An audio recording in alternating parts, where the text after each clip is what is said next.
Marcus Aurelius lived his daily life according to these habits. It is a sobering thought to consider that Marcus Aurelius, the leader of the mightiest empire on the planet, only had 24 hours in a day. How did he manage it all? How did he manage to juggle being a writer, philosopher, king, and spouse, with the need to enact laws, try cases, command armies in combat, and lead Rome through a devastating plague? How could he have done all of this without losing his moral integrity or succumbing to pressures or temptations associated with his position? Well, routine had a part in it. Like all Stoics, Marcus Aurelius was a creature of habit. Like Aristotle, they recognized that our actions are what define us. They realized that being exceptional is a habit. Marcus Aurelius saw the daybreak early in the morning. He would grab his sheets and pen when he woke up. He was aware that he was getting up to do a human task. There was not time for him to curl up beneath the blankets and keep warm as he slept.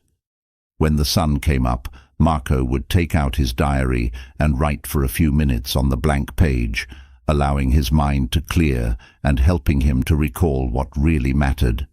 He would get ready for the day, aware that he would encounter rude, resentful, short-sighted, and irritating individuals. However, Marcus Aurelius realized that he had to stop letting such individuals affect his life. He had to do what his conscience told him to do. Most likely, Marcus Aurelius started with his most crucial assignments. He wanted to get things started while he was still fresh and didn't believe in procrastinating. Marcus had learnt to work long hours and to persevere from his stepfather, the Roman Emperor Antonius Pius, who used to advise him to do it as if it were the last and most important thing in your life. As a result, Marcus was laser-focused on everything in front of him. He also said in his meditation that he liked how Antony planned his restroom breaks so that he could work for extended periods of time without interruption. Marcus performed his job without complaint and didn't avoid hard effort. Marcus Aurelius once said, "The echo of what we do now echoes into eternity." However, what about stress? Marcus Aurelius used exercise as a coping mechanism for his stress. He would often take a break to go horseback riding or hunting. According to Marcus Aurelius, we often want to separate our minds from events, yet the things we need to separate from are our ideas, because distressing thoughts are what really exist. Thus, the concepts that we ourselves have in our minds are what cause stress. Marcus Aurelius mentions finding and achieving silence about a dozen times in the Meditations. Those periods of peace would have been crucial. We are unable to contemplate, to clear our brains, to have a broad perspective, or to be philosophical in the absence of calm. Regarding food, nevertheless, what can be said? Marcus seems to have been someone who ate to survive rather than someone who eats to survive. He ate rapidly and healthily, didn't overindulge in food, and didn't give a damn about fine dining, wine, or chefs who were trained in their craft. The natural fuel was food, so he obtained it and continued. Although Marcus's reading age is unknown, it is certain that books had a significant role in his life, as they would have for any intellectual person. Marcus was constantly studying to become better since he understood he had to read to lead. He was constantly looking for historical context and preferred reading to the latest rumors and breaking news. And then it was time to spend time with family as the day drew to a conclusion. Marco was obviously devoted to his wife and kids. Despite his prominence, importance, and hectic schedule, he paid attention to them. As he put his kids to bed, Marcus Aurelius would reportedly say to himself, "Hurry up, this might be the last time you do this. It's not a guarantee that any of you will survive the night." This is how we know he enjoyed putting his kids to bed at night. It's actually the most philosophical and final part of his routine. The most important thing in his life was this person in front of him, and he loved them for that, and he would say, "Good night." For as long as he was fortunate enough to survive, Marco would retire to bed soon after and repeat the whole procedure, so we must follow suit. We are our actions, again and over. We too may lead virtuous lives and emulate Marcus Aurelius's excellent habits. We are able to accomplish it each and every day. Habits are a component of what Epictet famously stated, "You have to decide who you want to be and do it well." Repeated actions that eventually become ingrained in our everyday routines are known as habits. Therefore, habits eventually turn into second nature. We surely develop into the people we want to be when we adopt these daily routine-based concepts from Marcus Aurelius. This is how a best-selling book gets written. That's how a company is built. That's how a brand is developed. That's how you become an expert in any field, talent, or business. A successful life of excellent habits follows from being successful in everything that we do. We will feel more alive and confident if we concentrate on our objectives and make the necessary adjustments to get there. Music. Marcus Aurelius, the Roman emperor of the 2nd century AD, is credited with formulating the third of his 3 rules of life.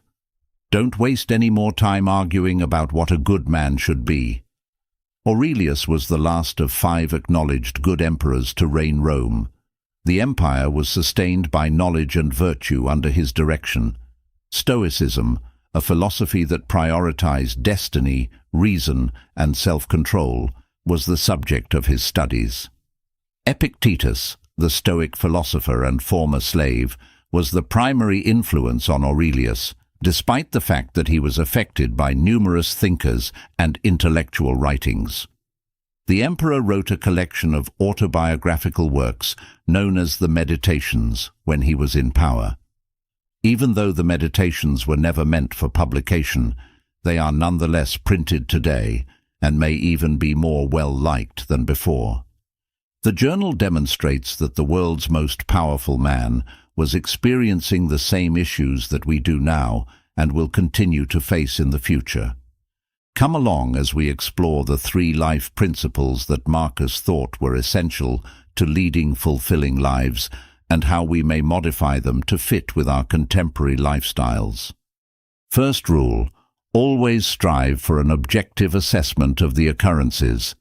Epictetus's discipline of assent, which involves making accurate judgments about your impression, that is, about the nature of the external world and the events that occur in it, had an influence on Marcus Aurelius's instruction in Book 4 of the Meditations. Suppress the value judgment you add, and the "I have been hurt" is also suppressed. Suppress the "I have been hurt," and the "hurt is" also suppressed. Aurelius teaches us that while we make judgments about everything, they are value judgments, which add a subjective element to our analysis. Imagine that one day, while you are traveling, an automobile approaches you from behind and makes a sharp turn, almost colliding with your vehicle. You swerve to escape the crash as your instincts take over. Usually you'll then lose your temper, start cursing at the driver, and start acting rudely. Emotions are now active at various times. Initially, your feelings warn you of the threat, and you take swift action to escape it. This is how emotions should be used. But shortly after you thought you could have avoided the accident, other feelings seized over, and you were enraged. This is the wrong application of feelings. This is no longer a time to be furious. The threat to your life has gone. All you are doing is letting out your annoyance, which is pointless and may even work against you by making you more upset and prone to accidents. The final portion, "and that hurt me," or "I could have died," is the value judgment component. When something unpleasant occurs to us, we say, "Such and such happened to me, and that hurt." In this situation, we would add, "I could have died." Thus, by removing this last component, you prevent the negative thing from affecting you. Using your brain was the most important aspect of living in harmony with nature, according to the Stoics. Instead of adding our own subjective interpretations to our decisions, we should make an effort to employ reason and reasonable thinking to decide whether or not to agree with the impression. So how can we use reason to arrive at sound decisions? We do this by using reason, just as the ancient Stoics did 2 millennia ago. This is referred to as cognitive distance in the contemporary world. The primary prelude to cognitive behavioral treatment, or CBT, is known as cognitive distancing. It is the capacity to recognize our own assumptions and ideas and to disentangle them from outside happenings. Adversity, belief, and consequences, or the ABC model of CBT, is a basic example of cognitive processes. Consider that you were just let go from your job. The layoff is the difficulty, and our representation or explanation of it is the belief. In this situation, we could feel helpless or worry about the mortgage or unforeseen circumstances in the future. The emotions that the idea arouses are known as consequences. Maybe we're angry or depressed.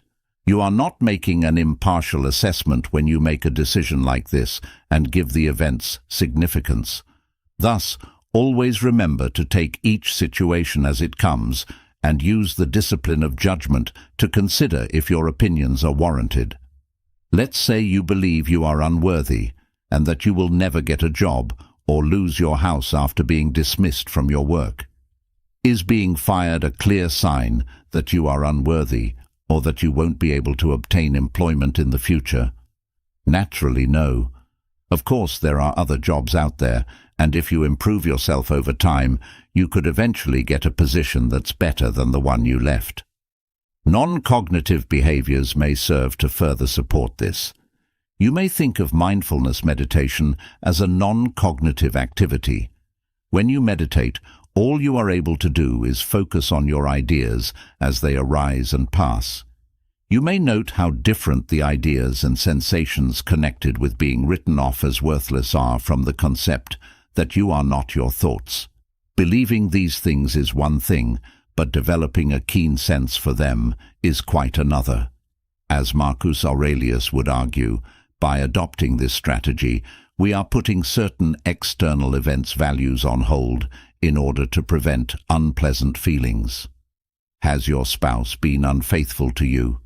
Have you suffered financial loss? Are you being laughed at by others? Do something or move on. Something has occurred.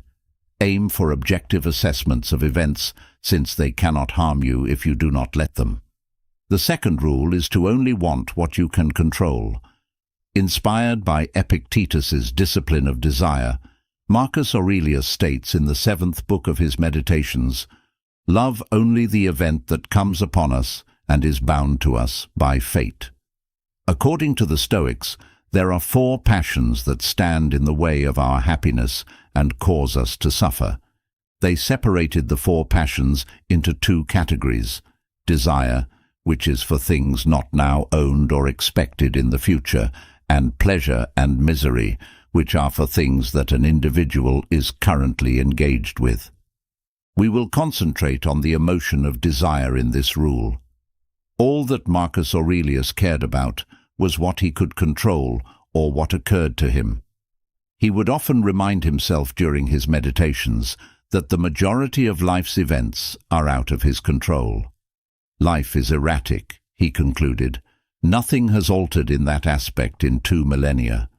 We often make wishes for things that are beyond of our control, such as more money, a better career, a larger home, more social media followers, or maybe the assurance that our spouse would always adore us, that our buddies will always be faithful to us. Sitting about in the same social circle and with the same habits we have always had, we wait, hoping, pleading, wanting, praying for change to happen or for luck to surprise us. We never stop wanting a better, higher-paying job, but we won't develop any new skills that might help us get that position. Rather of wasting time and effort praying and hoping for a better outcome, we should concentrate on what we can control and begin making changes. We must be self-sufficient and accountable for our actions, not depending on the whims of fate or the gods to grant us our wishes. Marcus Aurelius advises us not to put our hope in unknowns and to confine our wants to what we can control, such taking purposeful action if we want to advance in life. Anything you want or desire will require your deliberation and consideration, not desire. Desire is really, I want this car, and once I get it, I will be happy, whereas deliberate action is, if I want this car, then I have to get the money, and to do that, I must put in extra hours and effort to learn new skills and work hard to realize those funds. Therefore, rather of feeling horrible about not getting the automobile even after working hard and fulfilling all requirements, you should accept it with grace. Stoics believe that we have no control over results, no matter what they may be. Hence, when things don't go your way, you should love them and accept them for who they are, rather of being upset or responding unhealthily. Just want what you can control and accept what is beyond your control, since most things in life are beyond your control. Third rule, consider the welfare of others. Marcus Aurelius teaches us two things in Book 12 of his Meditations. First, don't tie your actions to anything other than an aim or purpose that benefits the human society. And second, don't do anything at random or unrelated to any objective or end. The action discipline of Epictetus has an impact on this rule. Performing the proper actions for the proper reasons is the foundation of the discipline of action. It concerns what you should do. Being a man of action, Marcus Aurelius serves as a reminder to us to eliminate impulses from our life and give our actions meaning. It's likely that you play several roles throughout life. These might have to do with your personal life, your work, or your family. Stoics believe that improving things is our purpose for being. Make a list, then consider the goals you want to accomplish for each of these jobs and the responsibilities that go along with them. Your purpose for the present and the future should be shaped by the list of these jobs. It has been shown that this kind of motivation is essential to reaching your objectives. Serving the common good is the larger vision Marcus Aurelius wants us to have. All humans, even the egotistical, intrusive, dishonest, scheming, jealous and aloof ones, exist to support one another. We are social creatures by nature, and our moral instincts enable us to exist in communities. It is unreasonable and goes against human nature to behave differently and live like an animal. Since we are all a part of the larger world, our actions also reflect our position within it. Our society serves as the glue that keeps us together. Thus, there must always be an ethical motivation behind our actions. Consider lying as an example. Lying will come back to haunt you. You will lose the confidence of others, which may affect how you are treated going forward. There will be repercussions even if you escape detection at other people's cost. One poor decision may ruin your reputation. Thus, use caution while acting. Based on the decisions made by certain individuals, actions are either good or wicked. Every decision you make will have an impact on who you are as a person. Consequently, remember to be an active agent, as Marcus Aurelius would say. Continue to actively contribute to creating a better world. To behave in the best interests of society as a whole, we must take into account the impact of our actions on other people. To further the benefit of others, one must rise beyond self-interest and selfishness. Marcus Aurelius urges us to consider the motivations underlying our actions and match them with a just goal that advances mankind. This may take many forms, ranging from modest everyday deeds of generosity and compassion to more extensive commitments to social and environmental concerns. We cultivate virtues like empathy, compassion, and solidarity by working for the common good, in addition to advancing societal peace and development. These virtues not only improve each of our lives on an individual basis, but also support a more fair and equitable society for everyone by strengthening the social fabric. To put it briefly, The three principles of life proposed by Marcus Aurelius provide us a moral and useful framework for leading a purposeful and happy existence. It is possible to cultivate knowledge, virtue, and pleasure for ourselves and others by working for the common good, striving for a pure assessment of events, and seeking just what is within our control. As a result, we take Marcus Aurelius's advice and design both our personal pleasure and the well-being of all others. Good man, simply be one. Contemplation, Stoicism, and Marcus Aurelius's wisdom. None of these words were written by Marcus Aurelius, the Stoic philosopher and Stoic emperor of Rome, from 161 to 180 years after Christ. Instead, the art of truly living in this world is more like that of a wrestler than that of a dancer, for in this both agree in teaching man everything that touches him to be prepared for it. While on several military expeditions between 170 and 180 AD, Marcus maintained a personal journal in which he wrote down his ideas about using Stoic philosophy to better his life and deal with life's challenges. We are going to look at some of the useful tips for enhancing our lives that can be found in this diary, which is called the Meditations. We will specifically examine some of the methods Marcus used to attain serenity, a psychological state characterized by the lack of unpleasant emotions like pain, wrath, or worry, and an emphasis on the presence of happy emotions. Before we begin this wonderful lesson, we would really appreciate it if you could subscribe, like, and click the bell so that you don't miss any of our upcoming films on topics like pleasure and calm that will aid in your personal growth as a Stoic. It was, apart from virtue, the ultimate aim of a practicing Roman Stoic such as Marcus Aurelius.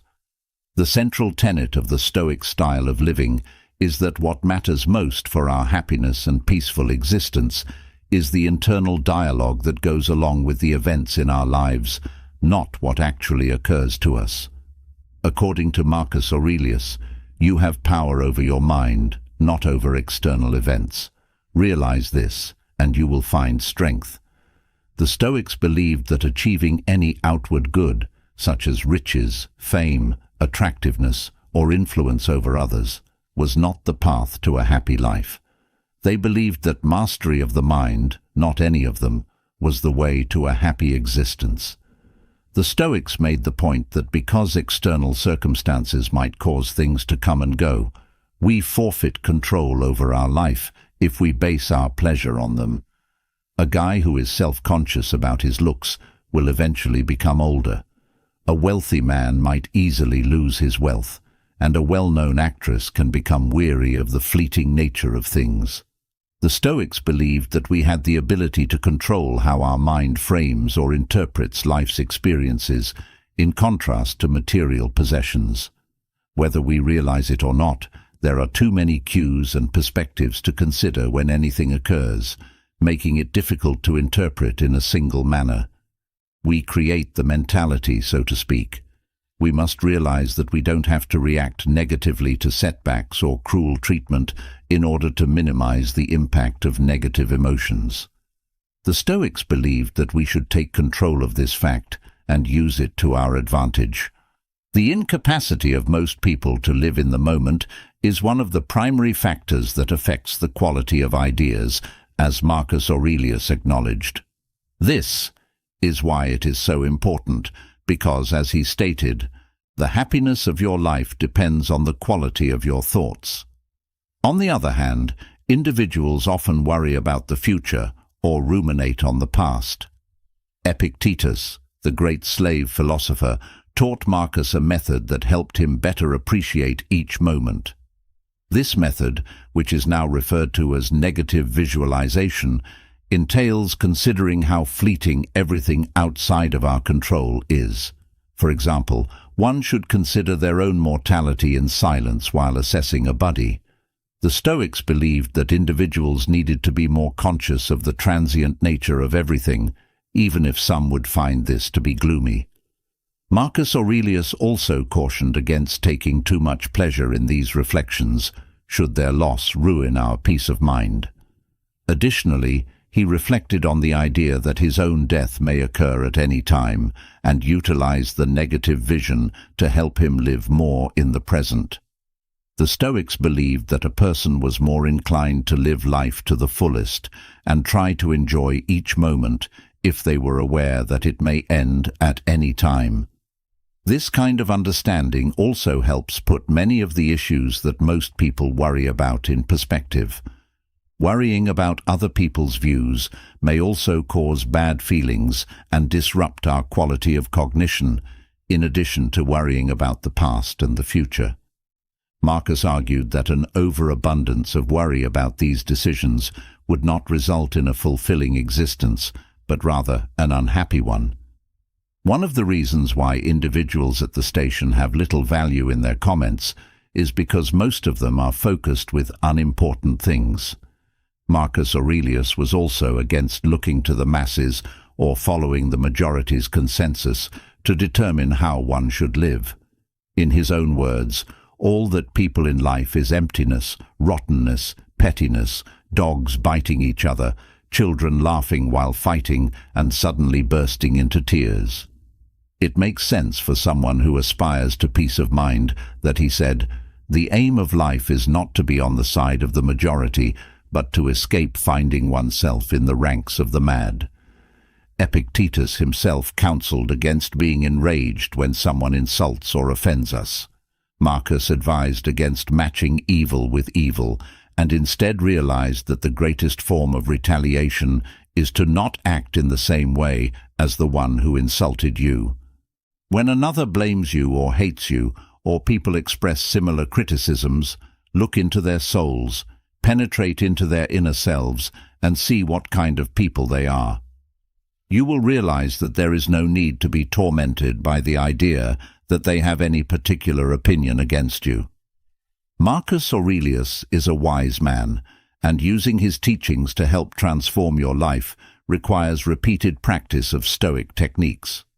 Yes, but because Stoic philosophy has endured the test of time, those that practice and put in the work will probably be rewarded. Based on the ideas of Stoicism, cognitive behavioral therapy is one of the most successful psychotherapy approaches for treating depression and anxiety disorders. 10 Stoic teachings of Marcus Aurelius that we desperately need today. Practical Stoicism. This therapy explains very well why we should not put off our efforts to improve ourselves. Remember how long you have been putting this off. At some point, you have to recognize what world you belong to, what power governs it, and from what source you spring. Be aware that there is a limit to the time allotted to you, and if you don't use it to free yourself, it will go away and never come back. One of the last decent Roman emperors who really gave a damn about his subjects' well-being was Marcus Aurelius. He lived at a period when turmoil and death were commonplace. The Meditations are the name we currently give to the self-help book he authored. Though he penned these remarks almost 2 millennia ago, his concepts are still very relevant today. The following are some concepts from his Stoic philosophy that we might use in our own lives to give them significance. 1. Never mind what people do. Our time is very short, as Marcus Aurelius states. Don't waste what's left of your life speculating about your neighbors. Anything that distracts you from faithfulness means a loss of opportunity for some other task. We shouldn't squander our limited resources caring about our neighbors. Why does it matter what others think of us and what they do? Ignore everyone else and concentrate on the work at hand. What is our mission, whatever our earthly vocation may be? Making art, inspiring people, or raising a loving family is to do. Because of social media, we are glued to what other people are doing these days. We spend mental energy comparing ourselves to other people and feeling jealous of them, which makes us feel that we are not as successful as our peers.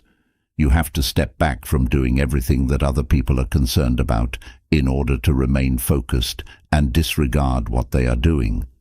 Take off all social media applications from your phone and give yourself a week to avoid checking Facebook, Instagram, or any other social media platform. This does not imply that you should ignore your loved ones. Instead, try this out for a week. It will enable you to focus entirely on meeting your own requirements. It will help you stay focused on your own creativity and lessen your feelings of jealousy. 2. Your beliefs shape your world. According to Marcus Aurelius, life is nothing but what you consider. Life is opinion. It implies that there isn't a true adjective in existence. Through our ideas, we create the reality we live in and the world we see. The outer world is real and separate from our senses. Keeping an optimistic outlook on everything is the practical method to implement this mentality in your life. Let's take an example where someone whispers behind your back about you.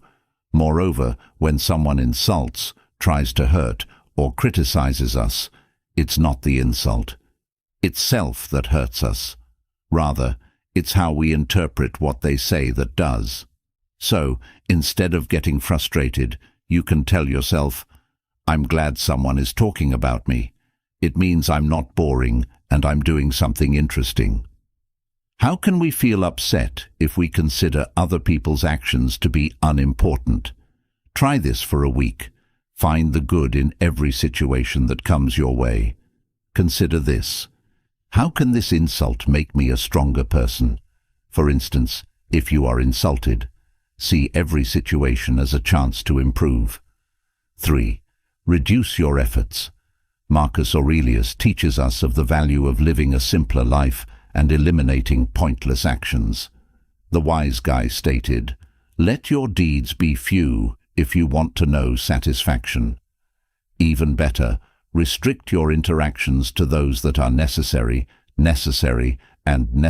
for social reasons.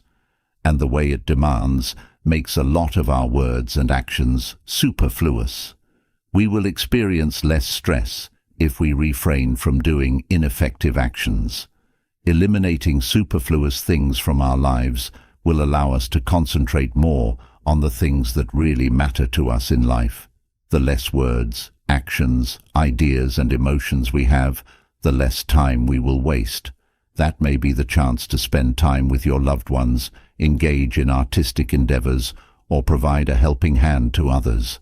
Every week, ask yourself whether what you're doing is productive. You may use this in a variety of ways while making judgments. Consider this. Is this social gathering constructive if you have commitments to others? As much as you can, practice saying no. 4. The door of death is ajar. Your life narrative is now complete. Going forward, think of any more time that could be granted as a surplus, not negotiated. Consider all the individuals who learn they have cancer or another illness. After realizing this, people stop doing everything they dislike and concentrate only on the things that really matter to them. We do not squander time or our limited free time when we are aware that death is imminent, watching TV or engaging in other passive activities. We scramble to work on projects that excite us and are important to us. We cut out unproductive people and actions from our life and spend more time with those we love. Bringing to mind that death provides us with direction. Imagine if this is your final day on earth right now. How would you respond? What wouldn't you do on a typical day? To your loved ones, what would you say? With whom would you choose to spend time, and with whom would you choose not to? What artistic gesture would you make? If you knew today was your last, what would you not do with your life? Think about this all the time and live each day as if it were your last, because it certainly will be. 5. You underestimate your strength. Marcus Aurelius once said, "How fortunate I am that he has left me without bitterness, unshaken by the present and unmoved by the future." Keep that in mind the next time someone attempts to injure you. It indicates that you are stronger than you realize. Anyone may have experienced the same incident, but not everyone would have emerged unscathed. It is beyond your control to stop others from cursing at you. However, you have the power to alter how they see the circumstances. You will have to battle hard opponents if you wish to be a professional boxer. You will bruise, bleed, even break a few bones, but in the process, you will get stronger. To be honest, living may be difficult at times, and it takes courage to do so. Imagine yourself today as the world's strongest individual. You are more powerful than all of them. Imagine a swarm of arrows attempting to penetrate your golden armor whenever someone tries to harm you. Others are like ants attempting to hurt you. You are a giant. Remind yourself every time anything bad happens to you, "Thank God, I am so strong. I have not been broken by this, but others may have been." Humanity is lifting you up with its job. What was your purpose in life? Marcus Aurelius informs us that the true delight of a man is to do that for which he was created. That varies. Your gifts may include the following: the capacity to read and write, the ability to conduct research, the capacity to synthesize information and data, the capacity to create images, the capacity to empower others, the capacity to educate, or the capacity to simply make the world a more beautiful place. Find out what you have to give and how to effectively share it with others. Ask your mother, relatives, or acquaintances if you are unsure about what your gift is. Recall your childhood abilities and how you may best use your unique talent to benefit others in your immediate vicinity. How can you use your skill to best empower humanity? Don't let distractions interfere with your meditation on this. 7. Never voice grievances. Marcus Aurelius states, "Your cucumber is bitter, throw it away. Are there brambles in your path? Move aside. That's enough." It implies that if there is anything bothering us, why should we complain? Simply disregard it. Cut off your social connections with them, or cease following them on social media if you detest your employment. Either find a different technique to lessen the agony or misery of your employment, or resign. A lot of the time, we are powerless to alter the outside environment. However, we may always adopt a different perspective on it. The majority of us are strapped for time, energy, or cash. But how can we make the most of what we have in light of our limited resources? Consider how to make the most of your limited resources to complete the tasks in your life, rather of dwelling on your complaints. Assume you have always wanted to launch your own company, but lack the necessary funds, time, or expertise. How can you make money off of that? It is possible that you are not hindered by any dogmas in your commercial dealings. Perhaps your lack of wealth allows you to be more imaginative. Make your company affordable by being thrifty with it. Restraints are what inspire creativity. Thus, make constructive use of your limits. 8. Anywhere is a good place to live. What causes a lot of misery for many of us is our homes where we live and the desire to be somewhere else. Marcus Aurelius says, "Let it be clear to you that the rhythm of the green fields can always be yours in this, that, or any other place, and that nothing is different here from what it would be, whether in the hills or by the sea or wherever. Even if we reside in the suburbs, we could still want to be in the city. Even if we have the option, we would still rather live in the country. It is possible for us to live in one city and want to move to another. However, the fact is that our location does not impact our level of happiness. Contentment is a decision.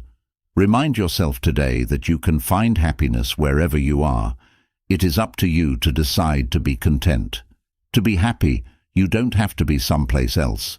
Contentment resides inside you, not on the exterior. It's always your choice to be content. 9. Cherish your fate. Many of us are unhappy because we don't accept our fate. Marcus Aurelius states, "Whether you are at home or leaving home, you should keep this in mind, that obstacles are not on the road, but in the mind. You will not waste time or complain about your destiny." We believe we are not where we should be, which is why we are dissatisfied with our life. Alternatively, we become upset with fate because we believe we are not where we want to be. However, fate is indestructible. Your fate cannot be altered. You may, however, alter your perspective on it. To be happy, one must choose to embrace one's fate. There isn't a substitute. There isn't an alternative. Accept your fate now. Recognize that, at this moment in your life, you are exactly where you should be. Accept your shortcomings, errors, and blunders. Acquire knowledge from your errors, setbacks, and shortcomings. Cherish your fate. Cherish your existence. Respect your identity. Appreciate your true identity. 10. Recall that everything is fleeting. We suffer in life because we believe that life is everlasting, as Marcus Aurelius tells us. Don't you know that human life is so fleeting? Some spend it here and some there, and none for long. What is left for him but a little mud and some empty words? However, the reality is that everything in life is ephemeral. Things will always change, shatter and disintegrate. We cannot stop them. However, our interpretations of events are up to us. Our interpretations of events are up to us. Furthermore, we have a choice in how we wish to live. Reflect on the fleeting nature of everything today. Imagine that tomorrow everything that you now own would go. Given what you have today, how would you value it? Would you be appreciative of what you now have? Would you be more mindful of the here and now? Never forget this. Everything is ephemeral, and cherish what you now have. You are stronger than you realize, therefore don't be frightened of dying. You always have the option to choose happiness, regardless of what life throws at you. The source of happiness is inside you, not outside of you. Instead of whining about your fate, embrace it. Never forget that life is just temporary. Life is not long. Seize each moment as if it were your last one, the field. We may wish we lived on the beach if we live in the country. We may wish we lived on an island, but we do live on a beach. Living in a suburban area may be more comfortable for us if we were island dwellers. The more energy, money, and attention you could have, the better things in life, if you were content with your current location and your home, and didn't wish you lived someplace else, in a larger area or in a nicer home. Make a list of the things you like about your house, neighborhood, or city. Never consider the drawbacks, and conversely, consider all the other locations you would rather call home. Next, list the drawbacks of relocating, such as higher living expenses, more traffic, more pollution, a longer commute to friends and family, and so on. Next, make an effort to stop whining about your house or neighborhood. Give your artistic endeavors your whole attention and focus. Promote the welfare of everybody. The words of Marcus Aurelius read, "Avoid all actions that are random or purposeless." He also advises that every action should only be directed toward the common good, which is what it means to be a decent and meaningful human being. It is to share our resources, expertise, and gift with others who are less fortunate than we are in order to assist them. Continue to be kind to others, even if they could despise us and forget about us once you start helping others. Even better, pretend not to realize that you are doing somebody a favor. We should not be aware of all that Marcus Aurelius has done in his life. He advises use. That yields a cluster of grapes. Seek no greater favors than a horse who has completed a week of racing. Treat people well without looking for recognition. Helping others gives one a decent and adequate sense of satisfaction. Give thanks for everything that you have. It doesn't matter how wealthy or successful we are. Marcus Aurelius advises, do not indulge in dreaming of having what you have not, but think of the chief of the blessings you possess, and then, fortunately, remember how you would do and long for them if they were not yours. Nothing we want ever comes to pass. Not owning everything in the world equates to happiness. Happiness, on the other hand, comes from being appreciative of all we already have. How abundantly blessed. Imagine how much you would desire those benefits if you didn't have them, and then imagine that very clearly. With any luck, you will be able to apply some of these lessons to your own life, which will provide you more strength to carry out your life's mission of promoting the greater good and less pain, tension, and anxiety. The 7 most important Stoic teachings will never fade. The invulnerable, according to Seneca, Epictetus, and Marcus Aurelius, is not something that never hurts, but rather something that never hits. If you're the kind that gets angry about anything and won't take anything personally, such as your boss picking on you, your loud neighbor, political disagreements, misinterpreted messages, burnt cake, etc., write anything that irritates you in the comments and give it some thought. Do you let annoyance, discouragement, or any other negative emotion to win you over, or do you choose to go on unfazed by it? Hello, we're the Diary of a Stoic, and in today's reading, we'll be exploring 7 Stoicism principles that may help us stay calm throughout the most trying times. These lessons may help you become genuinely unshakable. Even though it could be challenging at times, Emperor Marcus Aurelius will outline precisely how to implement each of these concerns in the final issue. Now let's move on to the first. The intelligent individual may experience physical infirmity or the nation's destruction during a battle. They won't, however, compromise his values. The callousness and indifference that historians often discuss have nothing to do with Stoicism. It's not only that you have no interests or concerns. Certain things are certain to remain on the nail. That might be very different. For instance, a young individual could experience the death of their own mother or a kid. Their tenet is to maintain harmony by peaceful means. It is hard to remain unsettled in this instance. However, by acknowledging that death is an unavoidable part of life and that it will happen to every human being, eventually we may all come to the realization that there is no use in attempting to prevent death. Instead, we will have to accept death as it comes, no matter how horrible it may be. Although we will experience grief, it won't control how our lives turn out. Always keep in mind the tools you already possess to overcome any situation. We have seen that maintaining peace will need enormous work, and it won't happen overnight. Living a life of introspection and seeking self-awareness and self-control is essential.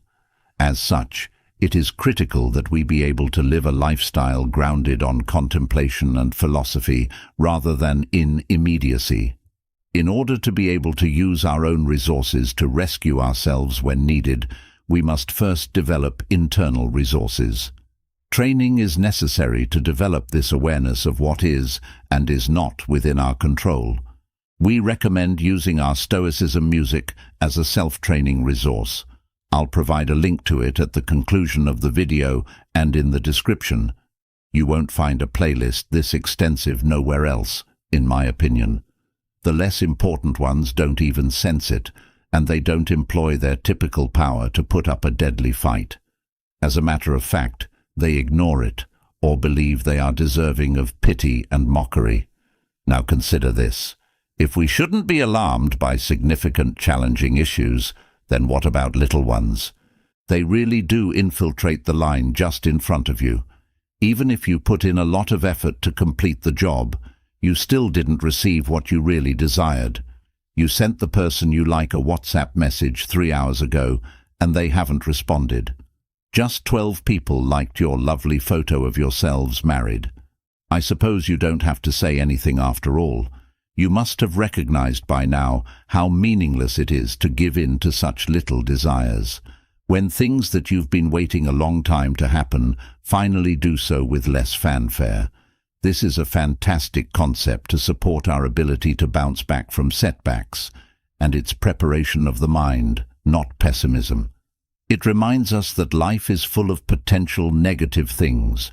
You must understand that no matter how well you prepare, unexpected things might happen.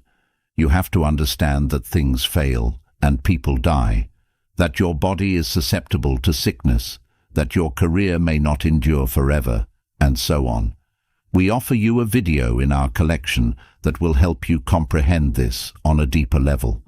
However, it's also worthwhile to look at a very useful practice to hone this ability. And keep in mind, if you feel like it's becoming too hard, heed the counsel that Marcus Aurelius gave us in the previous lesson. For the time being, however, consider this one, which is my personal favorite. Before beginning any work, take a moment to consider its nature. If you leave your home to use the toilet, consider what transpires there. Think back to the people who shoved you, splashed you with water, mistreated you, and stole from you. Okay, so I imagine you're not in the habit of going to public baths, right? If you tell yourself before you begin there, I want to bathe, and at the same time keep my moral purpose in harmony with nature, you will accomplish your duty with greater confidence. But I believe you've grasped the concept that, above and beyond what you must or want to achieve, you have a greater purpose, to maintain your moral purpose in balance with nature. Keep this in mind. Imagine you have to travel someplace and get stuck in an insane traffic congestion, which causes you to be late. To bring it closer to our reality, when the light turns green, you're going to see the man attempting to cut you off, someone honking behind you, someone cutting you off and leaving you in the center of the junction, and a pedestrian sprinting in front of you as they cross the lane, which will force you to use the brakes. And lastly, every major city's everyday pandemonium. You could be fortunate enough to avoid it, but I'm sure you encounter equally difficult or almost unpleasant circumstances. The key is that you go in prepared, knowing that anything is possible, and you have to perform both your work and your moral obligation in addition to your task. You have to consider that if you get upset over what is going on, you won't be able to do this. Being invulnerable does not mean that something never gets struck. Rather, it means that something never gets injured. That demonstrates your wisdom. As seen before, nobody is immune to life's setbacks. Some are unavoidable. We cannot always avoid them. However, the prudent one is the one who does not feel wounded after taking such hits. The unwavering individual is the smart one. Although you have no control over what occurs to you, you do have power over how you respond to it. But honestly, how many of us could really be that way all the time? Undoubtedly, not many. What then can we do? Marcus Aurelius, the emperor, knows the solution. Remember, nevertheless, that conditions affect our efforts. Not attempting the impossible is your aim. What then is the objective? Attempting and accomplishing your goals is attained. A number of things might determine how well your actions turn out. Even if you are aware that you are as prepared as you possibly could be for a competition, there were still a lot of questions you had about it. A few other competitors had been training for a longer time. Even though a lot may go wrong, you tried your hardest, studied as much as you could, and got ready as much as you could. That is what counts. Try again when the subsequent decree is released. The same holds true for Stoic activities. It's odd that you won't always be able to use them. Everyone is not flawless after all. However, you should make every effort to apply them in every circumstance. It will become simpler with practice, as you will discover. Indeed, before long, the unimportant items we observed in Lesson TR won't even catch your attention. And because the majority of our days are occupied with the small things, that's already a significant victory. We invite you to subscribe if you're interested in learning more about how great thinkers may help us reimagine our lives for true success, balance, and peace of mind. To ensure you don't miss our next lessons on time management, let's say a bank credits your account with $86,400 each morning. Every night, it clears away any portion of the balance that it didn't utilize throughout the day. It doesn't carry over any balance from one day to the next. How would you respond? Offshore, take out every dime. We all own the bank. Time is the name of it. You are given 86,400 seconds each morning. Write down whatever you haven't been able to invest for a worthy cause every night. It does not permit overdrafts and does not maintain a balance. It has a fresh account for you every day. Burn the remnants of the day every night.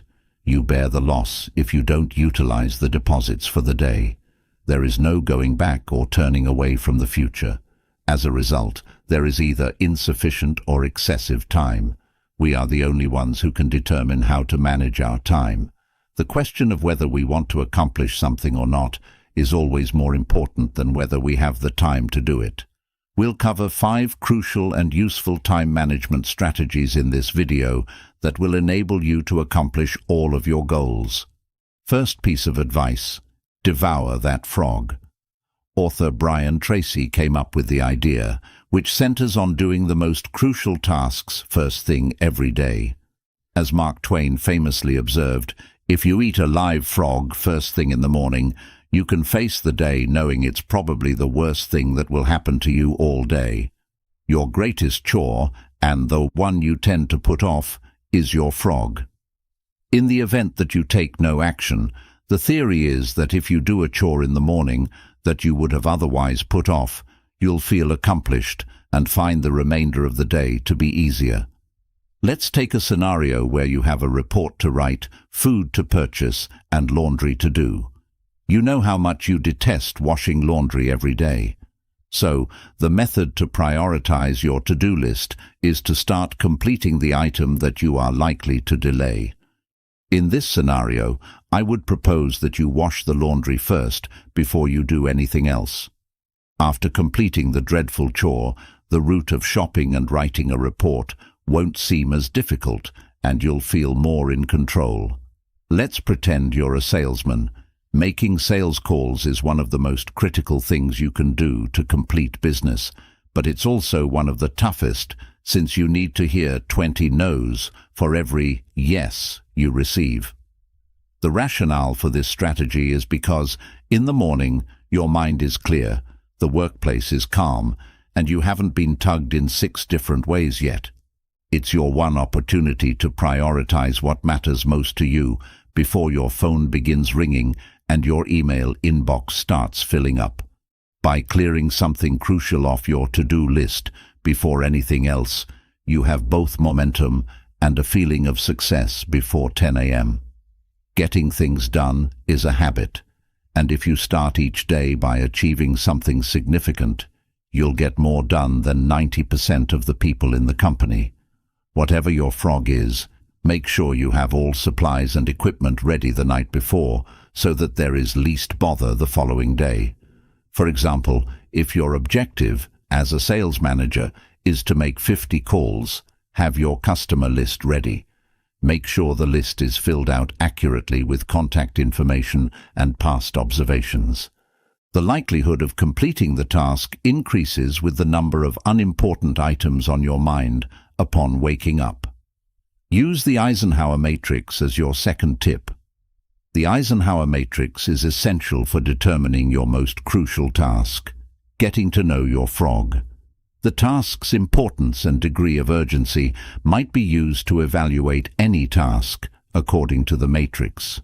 Make sure that urgent and vital tasks get top attention. Not urgent but significant tasks should be delegated. Urgent but unimportant tasks are accomplished. Avoid doing things that aren't critical or urgent. You'll save time by doing this. United States President Dwight D. Eisenhower, the 34th, introduced the matrix. His constant struggle with making tough choices required daily attention. He finally developed the renowned Eisenhower principle as a result of this, which aids in our current practice of prioritizing tasks according to significance and urgency. Practicing creative procrastination is the third tip. Carrying out a highly skilled task that is superfluous is among the worst ways to spend time. One day is not enough to do everything. So that you have enough time to do the things that really matter, learn to consciously put off the jobs that have little value. Few people take advantage of delay as often as innovators and creative professions do. Else, If you have a task that is very essential, make a list of things you should never do. This way, you can remember yourself not to do the things that impede your productivity. You have to make 50 calls in the morning, for instance, if you are in charge of sales. After that, jot down a list of the activities you should avoid doing, such as viewing movies and checking email while on Facebook. Mark the tasks you failed to complete successfully with a check mark after making those calls. The Pomodoro method is the fourth piece of advice. With its emphasis on providing you with maximum attention and creative freshness, the Pomodoro method is a time management philosophy that may help you finish assignments more quickly and with less mental strain. It's an easy process. Allocate small blocks of time for each activity you work on throughout the day and take occasional breaks. Put in 25 minutes of labor. Next, have a 5-minute rest period. Inspired by the Italian term for tomato, each 25-minute work time is called a pomodoro. Following 4 pomodoros, 100 minutes of labor, followed by 15 minutes of rest. Take a 15-20-minute break. Make sure to record the breaks and a X to indicate your completion of each pomodoro. Your mind stays concentrated and fresh when you take frequent pauses. It's simple to use, and you'll notice benefits soon, according to the official Pomodoro website. It's likely that within a day or two, you'll notice a shift in the way you work or study. After 7 to 20 days of regular application, the method may be truly mastered. Furthermore, its to-do list is extensive and diverse. Employing the Pomodoro approach will not force you to follow a rigid schedule, but it will help you accomplish jobs more quickly and with less fatigue. Since Francesco Cirillo developed this strategy in 1980, people have been using it to increase their productivity, both personally and professionally. Remembering to obtain a good night's sleep is the fifth piece of advice. You could associate early risers with a never-ending sleep schedule with industrious individuals. However, restless nights won't propel you toward your objectives any quicker. Research from Stanford University in 2009 revealed that a drop in sleep duration was associated with a fall in productivity. Individuals who slept for fewer than 6.5 hours a night were found to be more prone to illness and to have difficulty focusing. American workers lose 11.3 days of work year on average because of sleep deprivation, according to a 2010 Harvard University research. Thus, don't deceive yourself into believing that skipping sleep makes you more productive. Sleep deprivation reduces productivity at work and increases susceptibility to illness. Getting adequate sleep each night is essential for being genuinely productive.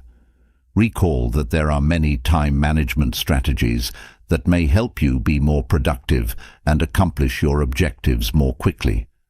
These strategies include eating that frog, using the Pomodoro method, applying the Eisenhower matrix, practicing creative procrastination, and getting adequate sleep. I hope these pointers prove helpful to you and enable you to do more tasks in a shorter amount of time. Please remember to subscribe to the channel, like, and share this video if you like it. Thank you for watching. Imagine stepping into 2025 with a fire inside you, a sense of power, and the certainty that nothing can stop you. But tell me the truth. How many times have you let fear, doubt, or distraction hold you back from becoming who you were meant to be? The way you face this year will define where you end up when it's over. If you live with courage, discipline, and purpose, you will grow stronger, achieve more, and feel unstoppable. But if you drift through the days without direction, without focus, then another year will pass and nothing will change. Today, you're going to discover the Stoic secrets that will transform the way you think, act, and live in 2025.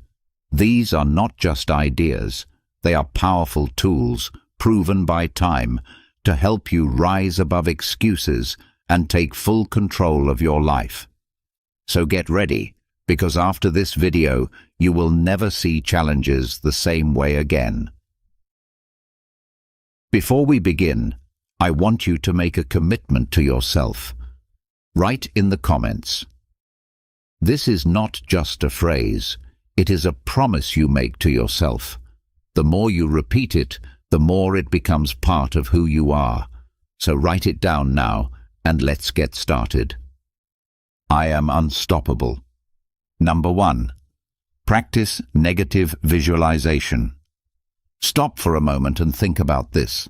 Everything you have right now, your health, your family, your home, your job, your freedom, can be taken away in an instant. You could wake up tomorrow and discover that life has changed forever. But tell me the truth. How often do you really think about that? Most of the time we take everything for granted. We assume the people we love will always be there. We assume our health will always be strong. We assume tomorrow will look just like today, and that is why we waste time, complain, and act as if life is endless. Negative visualization is the opposite of this illusion. It is the Stoic practice of imagining loss before it happens. Not to depress you, not to make you anxious, but to make you awake. When you picture what it would be like to lose what you love, suddenly you value it more. You hold it closer. You see how precious it really is. Think about Marcus Aurelius. Every night he reminded himself that he might not see the morning. Every day he reminded himself that he would lose everything, his throne, his health, his life. And yet, this did not make him weak. It made him stronger. It gave him perspective. It helped him understand that every breath was a gift, every sunrise a chance to act with courage and gratitude. When you practice negative visualization, you armor yourself against life's surprises. If you imagine what it would be like to lose your job, then when challenges come at work, you don't collapse. You adapt because you already prepared your mind. If you imagine what it would be like to lose your health, you will stop wasting time with excuses and start taking care of your body. If you imagine what it would be like to lose someone you love, you will not waste another day being cold or distant. You will love them fully today. The truth is, most people only wake up after tragedy. They only realize the value of something when it is gone. Don't be like that. Don't wait for loss to teach you what gratitude could have taught you sooner. Use negative visualization to make yourself present, awake, and unshakable. How do you do it? Simple. Take a few minutes each day to close your eyes and imagine life without the things you depend on. Imagine waking up in silence because your loved ones are no longer there. Imagine your health failing, your strength gone. Imagine losing your freedom. Let the picture be real enough that you feel the absence. Then open your eyes and look at your life again. Look at your family, your body, your freedom, your opportunities. You will see them with new eyes. You will feel gratitude, and that gratitude will give you strength. Now understand this. Negative visualization does not mean living in fear. It means living in clarity. It means you stop sleepwalking through life and start realizing how fragile, how temporary, and how precious everything is. And once you see that clearly, your energy changes. You stop wasting time. You stop procrastinating. You stop caring about petty problems. You rise above small worries because you know what truly matters. Seneca said, "He robs present ills of their power who has perceived their coming beforehand." This is the key. When you practice imagining loss, nothing shocks you, nothing breaks you. When tragedy comes, and it will, you will not be destroyed because you trained your mind to face it. Instead, you will endure, you will adapt, and you will move forward. So tomorrow, when you wake up, don't just rush into the day. Take 1 minute, just one. Sit up, close your eyes, and imagine that today is your last. Imagine that tonight everything you love will vanish. How would you live those hours? What would you say? What would you do differently? Then open your eyes and live that way. Because one day it really will be your last morning, your last conversation, your last chance. Remember this: negative visualization is not about sadness. It is about power. It is about sharpening your mind, strengthening your gratitude, and making you unstoppable in the face of loss. Don't let comfort blind you. Don't let routine make you careless. Life is short, and everything can change in a second. So from this day forward, carry this thought with you. Every breath could be your last, and that is exactly why you must live with courage, gratitude, and intensity. This is the Stoic way. Number 2, detach from outcomes, attach to effort. Be honest with yourself. How many times have you set a goal, worked hard, and then felt crushed because the result didn't go your way? Maybe you trained for months but didn't win the race. Maybe you studied but didn't get the grade you wanted. Maybe you poured your heart into a project but didn't receive recognition. And what happened? You lost energy. You lost motivation. You felt like giving up. That is the problem of living for outcomes. When you tie your happiness to results, you give away your power. You say, "I'll be happy only if I win, only if I get the promotion, only if people applaud me." But what if those things don't come? What if life doesn't reward you right away? Will you stop? Will you give up? The Stoics had a better way. They taught that you must detach from outcomes and attach yourself to effort. Why? Because outcomes are never fully in your control. You can influence them, but you cannot command them. The race has weather, judges, competitors. The job has politics, timing, and other applicants. The world is filled with things you cannot control. If you base your peace of mind on them, you will always be at the mercy of chance. But effort, that is always yours. Discipline is yours. Focus is yours.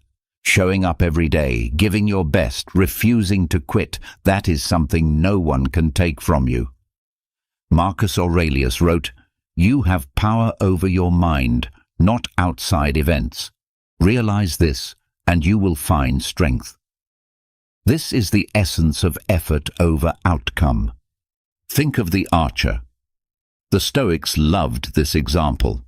The archer can aim carefully, train daily, strengthen his body, and practice his focus. He can draw the bow with perfect technique. But once the arrow leaves the string, it is no longer his. A gust of wind may blow it off course.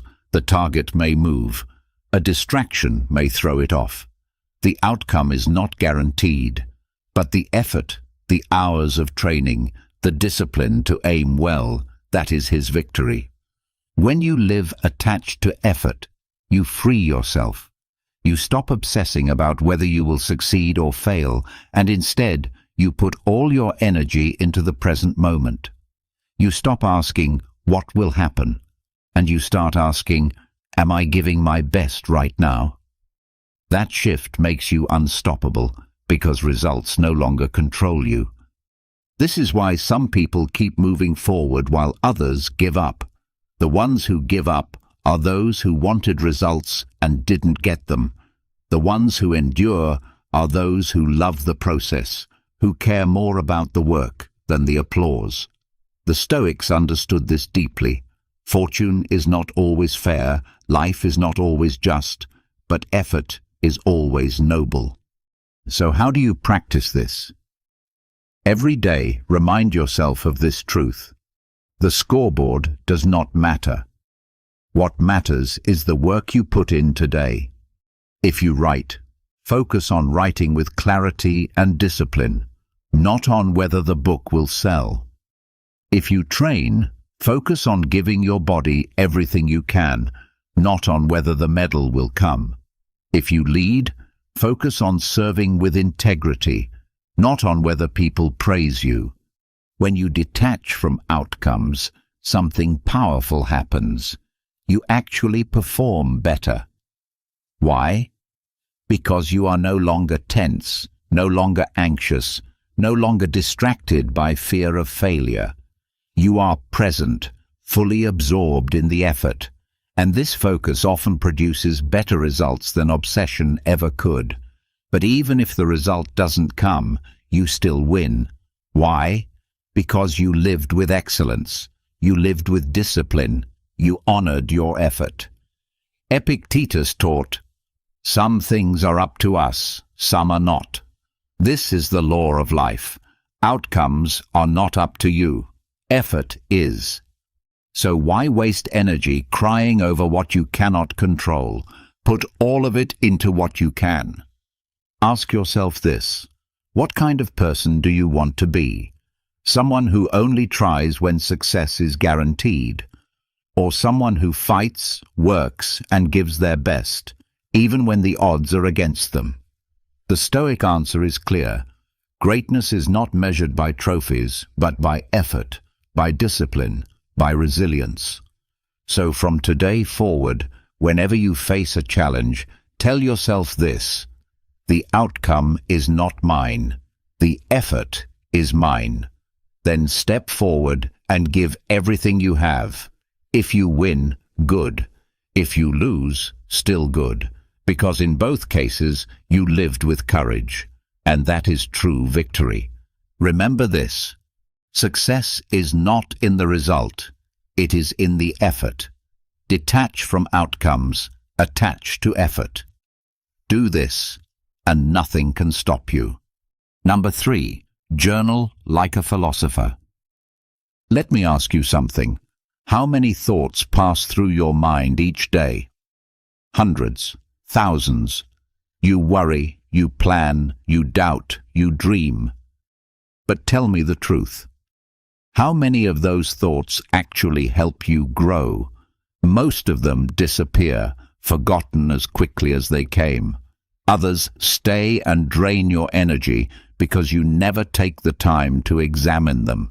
And so, your mind becomes a battlefield. No order, no clarity, no control. The Stoics had a solution: journaling. They didn't journal like teenagers writing about crushes and secrets. They journaled like philosophers, warriors of the mind. They wrote to prepare themselves for life, to reflect on their mistakes, to sharpen their principles. Marcus Aurelius's Meditations was nothing more than his private journal. He never wrote it for the world. He wrote it for himself, to strengthen his character, to prepare for each day, to train his mind. Journaling is not about being a writer. It's about being awake. When you put your thoughts on paper, you stop letting them run wild in your head. You force them into the light where you can examine them. You separate what is useful from what is foolish, what is within your control from what is not. The page becomes your mirror, showing you who you are, who you want to be, and where you are falling short. Think about it. When you start your day, your mind is fresh, but also vulnerable. Distractions, emotions, and problems will soon attack you. If you don't ground yourself, you will be carried away by every impulse. That's why Marcus Aurelius began his mornings by writing. He reminded himself of what kind of man he wanted to be, what challenges he might face, and how he should respond. This was his armor. His journal was his shield. You need the same. Take 5 or 10 minutes each morning to sit down with a notebook. Not your phone, not a screen, a notebook. Why? Because writing by hand forces you to slow down, to think, to feel each word. Ask yourself, what kind of day do I want to live? What challenges might I face? How will I respond with strength, patience, and discipline? Write your answers. They don't have to be perfect. They just have to be honest. Then, in the evening, return to the page. Ask yourself, How did I do today? Where did I live with courage? Where did I fail? What can I do better tomorrow? Write it down.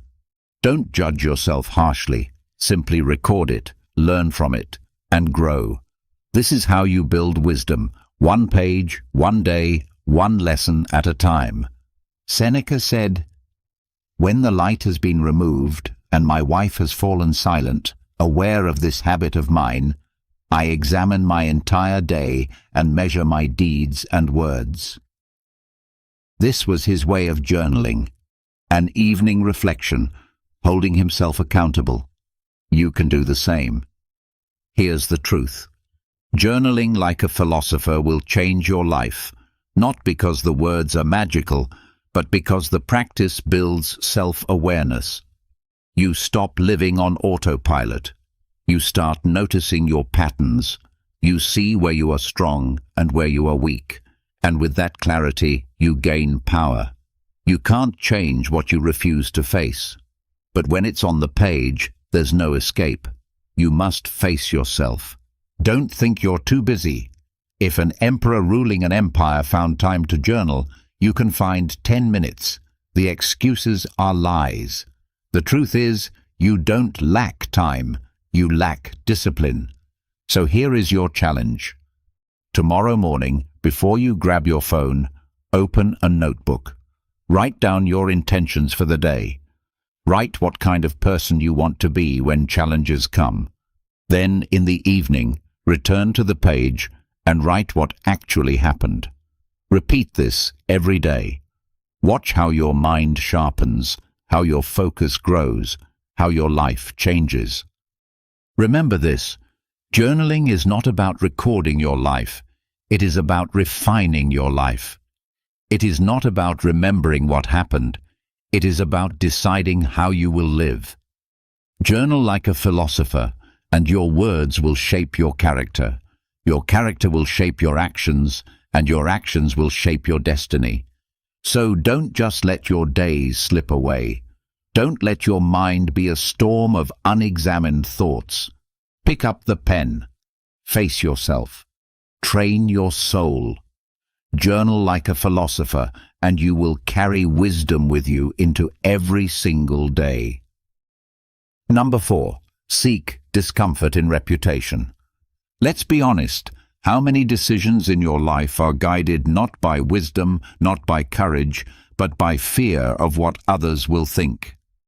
You want to speak up, but you stay silent because you fear judgment. You want to take a risk, but you hesitate because you worry about your reputation. You want to live freely, but you chain yourself to the opinions of strangers. And what happens?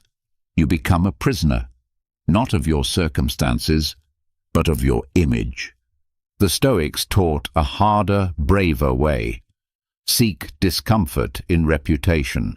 In other words, stop chasing the approval of the crowd. Stop needing everyone to like you, praise you, or agree with you. True freedom is not found in applause. It is found in indifference to it. Marcus Aurelius, Emperor of Rome, wrote to himself, "If you are ever tempted to seek approval, remember that the same people who applaud you today will curse you tomorrow." He knew the truth. Reputation is unstable. It changes like the wind. If you let your peace depend on it, you will never be steady. But if you can learn to stand firm while others criticize, mock, or misunderstand you, then you will be unshakable. Think about it. Every great man or woman who changed the world faced rejection first.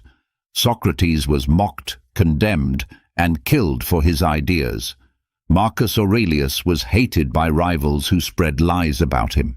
Epictetus was a slave, and many Romans looked down on him despite his wisdom. Did they let reputation control them? No, they sought discomfort. They embraced the risk of being misunderstood because they valued truth over popularity, principle over applause. Now, let me ask you, how often do you avoid action because you fear looking foolish? How often do you stay quiet because you fear someone will laugh? This is weakness disguised as caution. The Stoic way is to seek that very discomfort. Speak the truth even if it makes you unpopular. Take the step forward even if people laugh. Build the muscle of courage by letting go of reputation. Here's the reality. The more you seek comfort in reputation, the weaker you become. The more you seek discomfort in reputation, the stronger you become. Why? Because when you let yourself be criticized and you survive, you realize that other people's opinions cannot actually harm you. They are just words. They are just noise.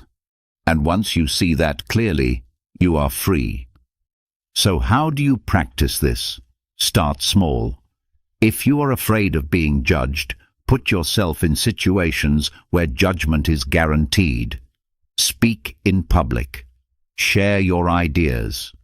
Take on responsibility where failure is possible. When criticism comes, and it will, face it calmly. Don't argue, don't beg for approval. Simply hold your ground. Remind yourself of this truth. Reputation is external, but character is internal. Work on your character and let reputation take care of itself. Epictetus said, "If you wish to improve, be content to be thought foolish and stupid." Powerful words. Improvement requires the willingness to be mocked. Growth requires the courage to be underestimated. If you can endure being misunderstood, you will grow beyond those who always play it safe. Think about your own life. Imagine what you could achieve if you stopped caring about what others think. Imagine what risks you would take, what dreams you would pursue, what truths you would speak. Most people never discover this freedom because they are too addicted to approval. Don't be one of them. Break the addiction. Train your mind to love discomfort. Remember this: your reputation is not who you are. It is only what others think you are, and their thoughts change every moment. Your character, your effort, your discipline, these are who you really are. Build those, live by those, and let the world gossip while you grow stronger. So from today, seek discomfort in reputation. Don't avoid it, walk into it. Speak even when your voice shakes. Act even when others roll their eyes. Stand tall even when they laugh. Why? Because the goal is not to be liked. The goal is to be free. And freedom, the Stoics knew, comes only when you stop living for reputation and start living for principle. Number 5. Redefine wealth as fewer needs. Tell me the truth. When you think of wealth, what comes to mind? A bigger house? A faster car? A larger bank account? Society has trained you to believe that wealth means having more. More possessions, more comfort, more luxury. But let me ask you, if more is the measure of wealth, why are so many people who have everything still miserable, anxious, and restless? Why do they lie awake at night, afraid of losing what they own? Why do they chase endlessly, yet never feel satisfied? The Stoics flipped this idea upside down. They taught that true wealth is not found in having more, but in needing less.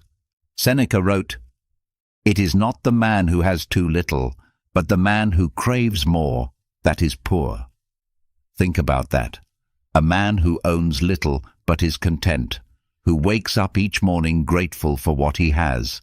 He is richer than the millionaire who still wants more, who is never satisfied, who is always hungry for the next thing. Wealth is not in possessions, it is in perspective.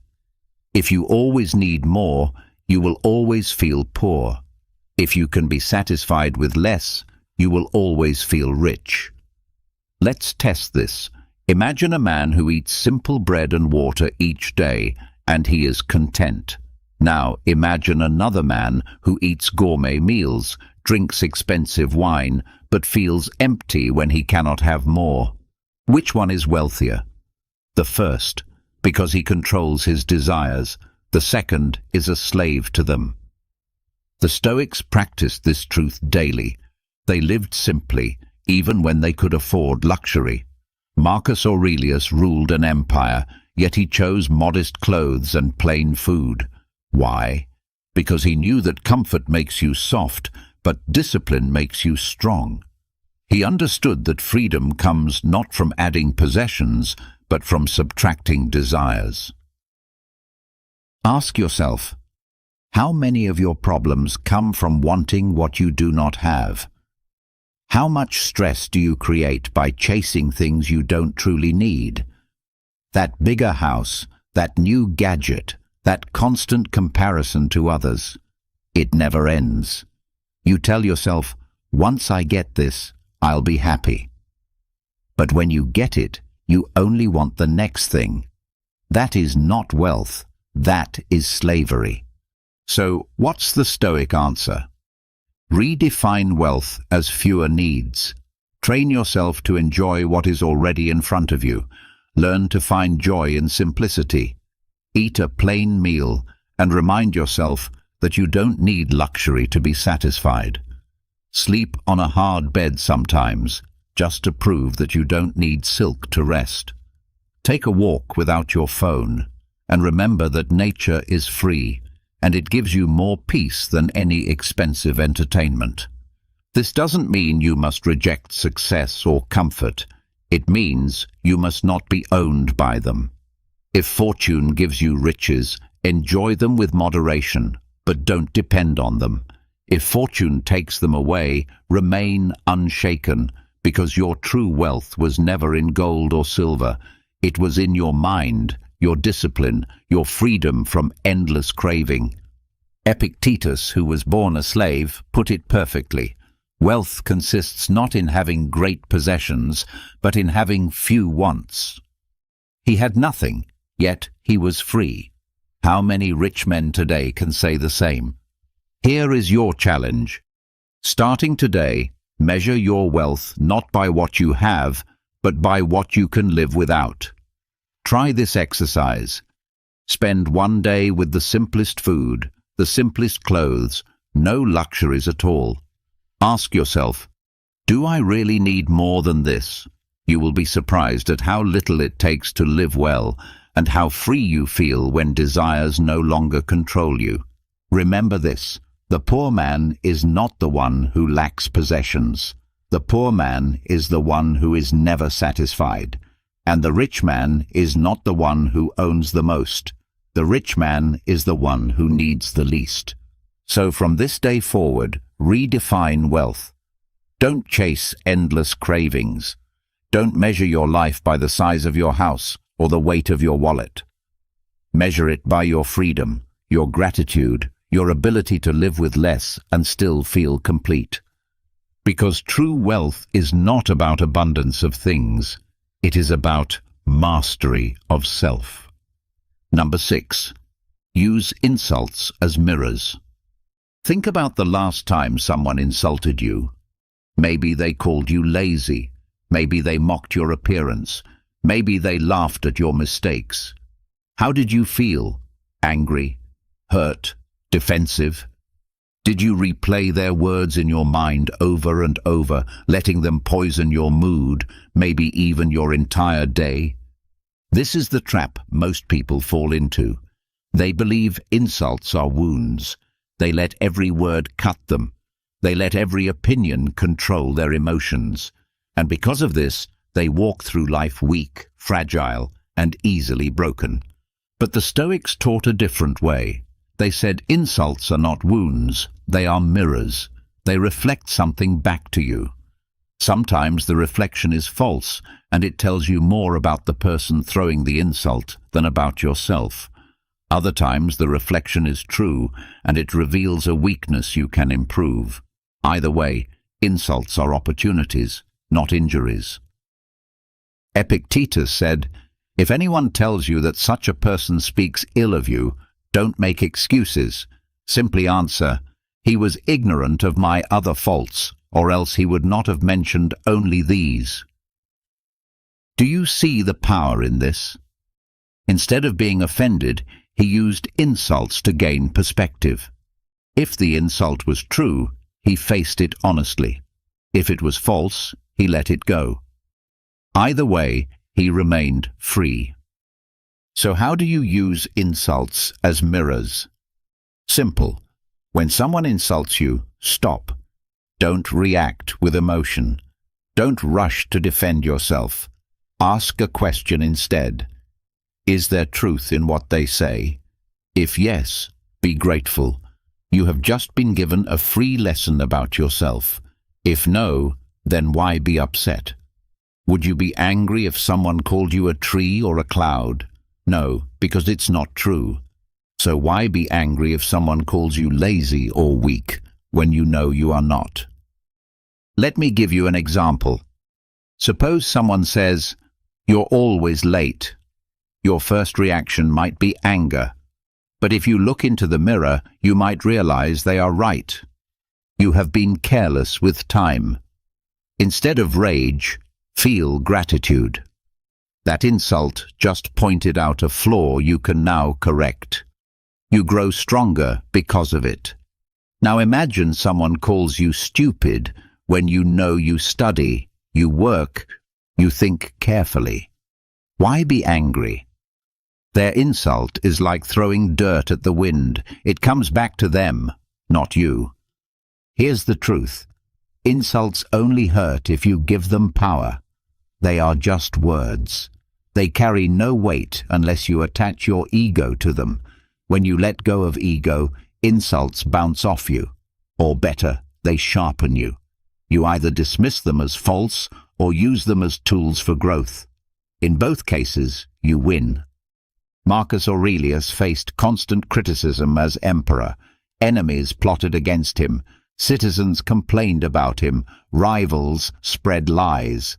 But he wrote in Meditations, "Choose not to be harmed, and you won't feel harmed. Don't feel harmed, and you haven't been." That is the Stoic shield. An insult cannot touch you unless you open the door. Close the door. Stand firm. Now, here's how you can practice this. The next time someone insults you, pause before reacting. Breathe. Ask, is this true? If it is, accept it and let it guide you to improvement. If it isn't, let it fall away like a stone that never reached you. Train yourself to treat every insult as feedback, either for growth or for indifference. Remember this: the world is full of people who will judge, mock, and criticize. You cannot control their mouths, but you can control your mind. If you let every insult injure you, you will live as their slave. But if you use insults as mirrors, you will turn every attack into a chance for strength. So from today, stop fearing insults. Seek them. Welcome them. Let them show you where you can grow, and let them reveal the weakness of those who throw lies. Either way, you rise above. Because the truth is this: insults are not chains unless you wear them. To the Stoic, insults are mirrors, and mirrors always help you see more clearly. Number 7. Die before you die. Tell me the truth. How often do you live as if you will never die? You delay what matters. You postpone what you love. You say, "Tomorrow I'll start. Tomorrow I'll change. Tomorrow I'll live differently." But what if tomorrow never comes? What if tonight is the last sunset you will ever see? This is why the Stoics taught one of their most powerful practices: die before you die. In other words, face your own death now, before it arrives, so that when it finally comes, you will not be afraid. You will already be prepared. Most people spend their lives running from death. They pretend it is far away, that it won't happen to them, at least not yet. And because of this illusion, They waste time. They scroll for hours. They argue over nonsense. They live like immortals. But the Stoic wakes up each day with death on his mind, not in fear, but in clarity. He says to himself, "I could leave life right now. Let me live today as if it were my last." Marcus Aurelius reminded himself daily, "You could leave life right now. Let that determine what you do, say, and think." Imagine the power of that mindset. Imagine how much sharper your focus would be if you truly believed this was your final day. Would you waste time on gossip? Would you spend hours chasing distractions? No. You would live with urgency, with courage, with presence. Seneca wrote, "Let us prepare our minds as if we'd come to the very end of life. Let us postpone nothing." This is the key. To die before you die means to kill procrastination, to kill fear, to kill attachment to what doesn't matter. It means to strip life down to its essentials: virtue, love, service, presence. Think of how differently you would treat the people around you if you remembered they too could be gone tomorrow. Would you still hold grudges? Would you still speak with harshness? Or would you love them fiercely, knowing that every hug could be the last, every word could be the final one they remember from you? Now, this practice does not mean living in despair. It does not mean walking around depressed about death. Quite the opposite. It means freeing yourself from fear. When you face death honestly, you see life more clearly. You stop being afraid of small problems. You stop worrying about reputation, money, or status. You realize none of it goes with you when you die. What remains? How you lived, the courage you showed, the love you gave, the principles you stood for. So how do you practice this? Start by meditating on your mortality every day. In the morning, remind yourself, this day is not promised. It could be my last. At night, reflect. If this was my final day, did I live with honor? Did I live with love? This is not morbid. It is empowering. It pushes you to stop wasting your hours, to stop postponing, to live now. Here's another exercise. Walk through your possessions in your mind and ask, if I died tonight, would these matter? Most will not. What about your grudges, your envy, your complaints? Would they matter? No. Death makes everything small except virtue. Death reminds you that the only wealth you keep is your character. Imagine if you lived this way every day, already dead to fear, dead to greed, dead to ego. You would be unstoppable because nothing could be taken from you. You already surrendered everything in your mind. That is the meaning of die before you die.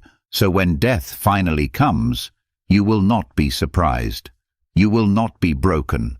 You will meet it as an old friend because you practiced every day. You will say, I am ready. I have lived. Take me now. Remember this. Death is not the enemy. The enemy is wasting life. The one who dies before he dies lives fully. The one who denies death lives half asleep. So from today forward, remind yourself daily. I could leave life right now. Live with urgency. Live with courage. Live with love. Die before you die, and you will finally understand what it means to live. Number 8. Be the actor, not the playwright. How often do you sit and complain about the script of your life? You say, why was I born into this family? Why didn't I get more opportunities?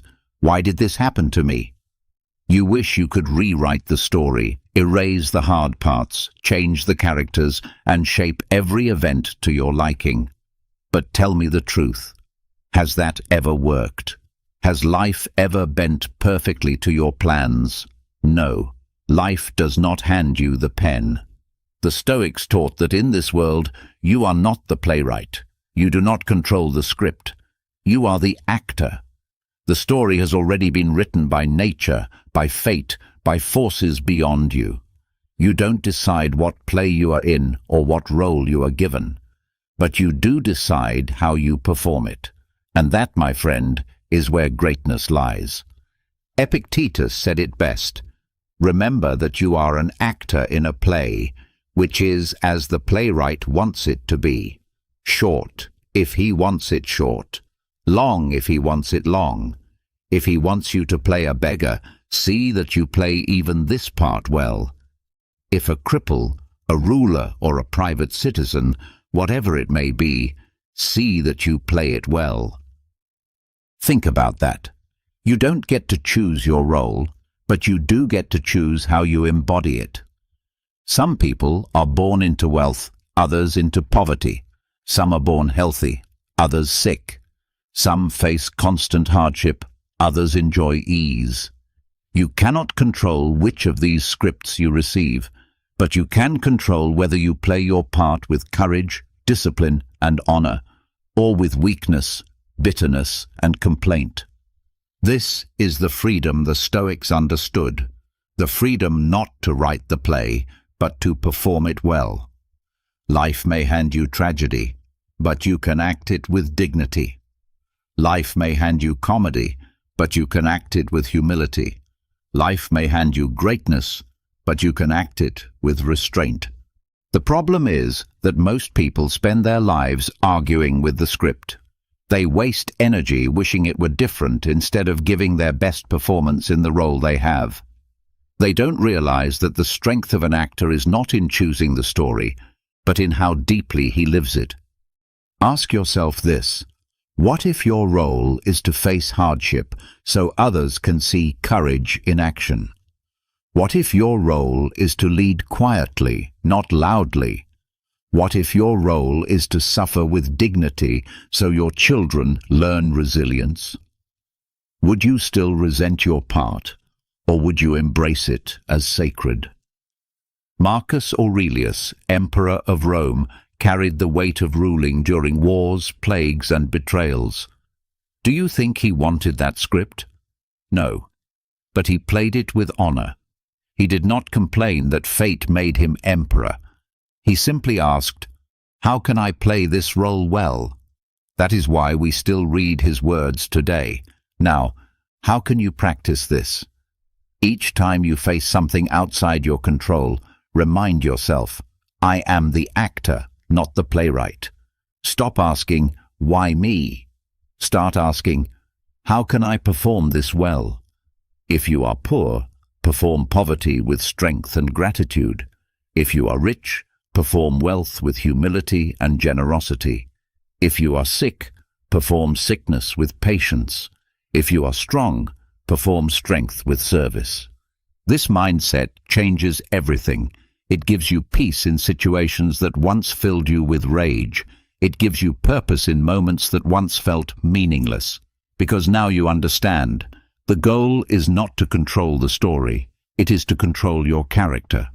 Remember this: every play ends. Every actor leaves the stage. The only question is, how will you be remembered? Did you complain, stumble, and resist your role? Or did you play it with such excellence that the audience, your family, your friends, even history itself, saw something noble in your performance? So from today, stop fighting the script. Stop wishing for a different role. Accept the part you've been given and play it so well that no one can say you wasted your chance. Because the truth is this: you are not the playwright of your life, but you are the actor. And great actors can turn even the hardest roles into unforgettable performances. Number 9. Virtue over brilliance. The world loves brilliance. We admire the genius, the clever speaker, the man who shines with talent. But let me ask you, How many brilliant men have you seen who destroyed themselves through arrogance, greed, or lack of character? How many gifted people have wasted their lives because they had brilliance without virtue? Brilliance can impress, but it cannot sustain. Talent can dazzle, but it cannot guide you when life tests you.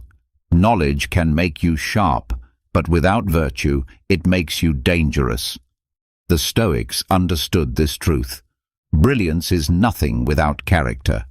The true measure of a man is not how clever he is, but how good he is.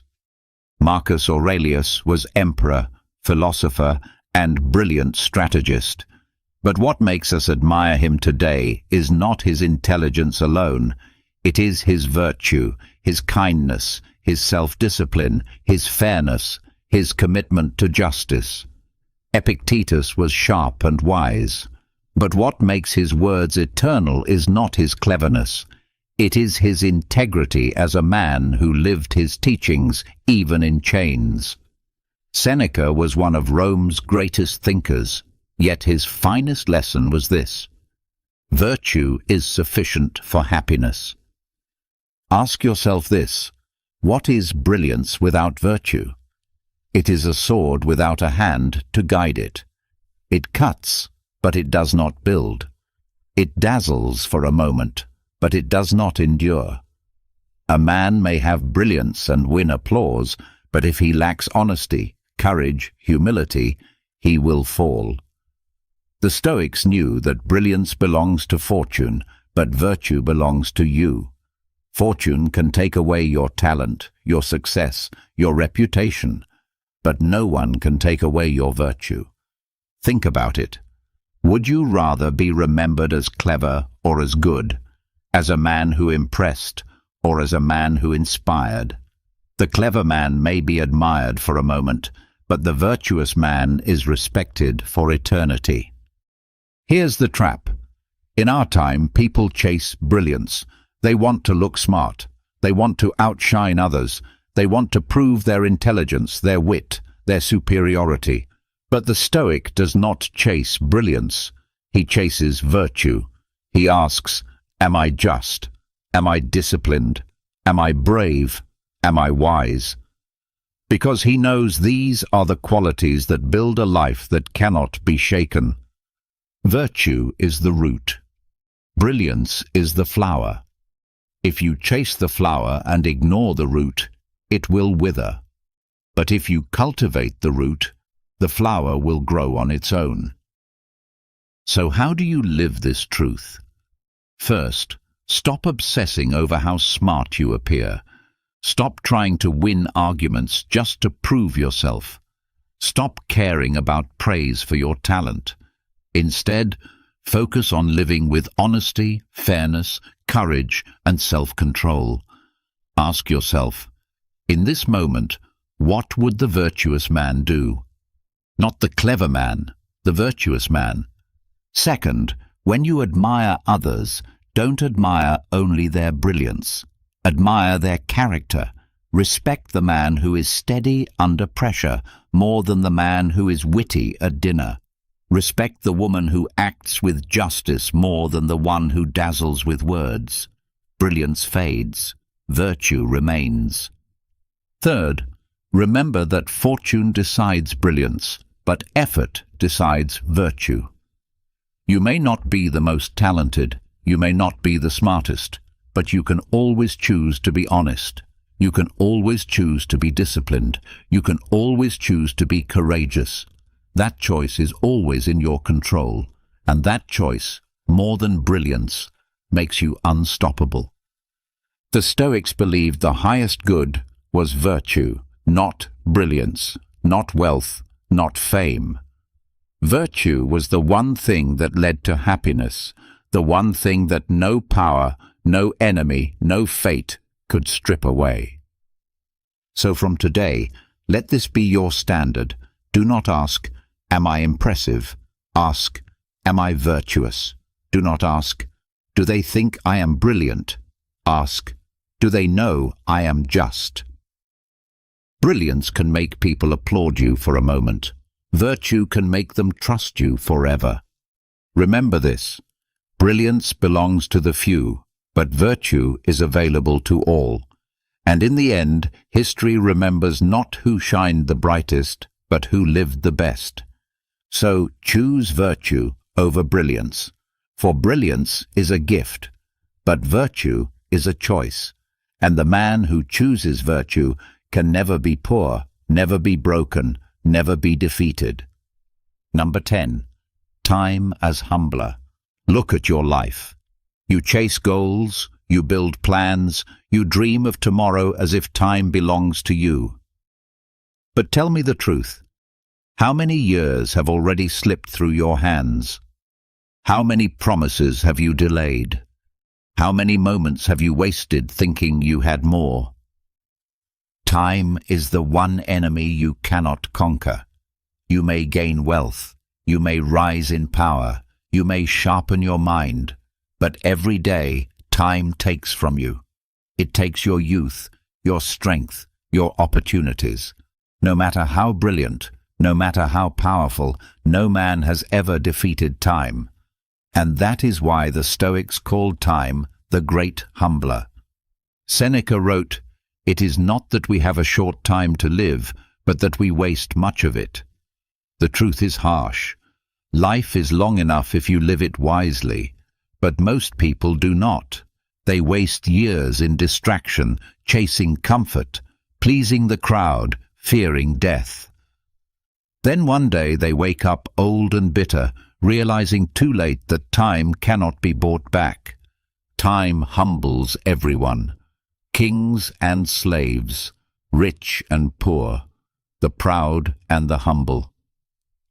Marcus Aurelius, emperor of Rome, ruled the known world, yet he reminded himself every day that he would soon be dust.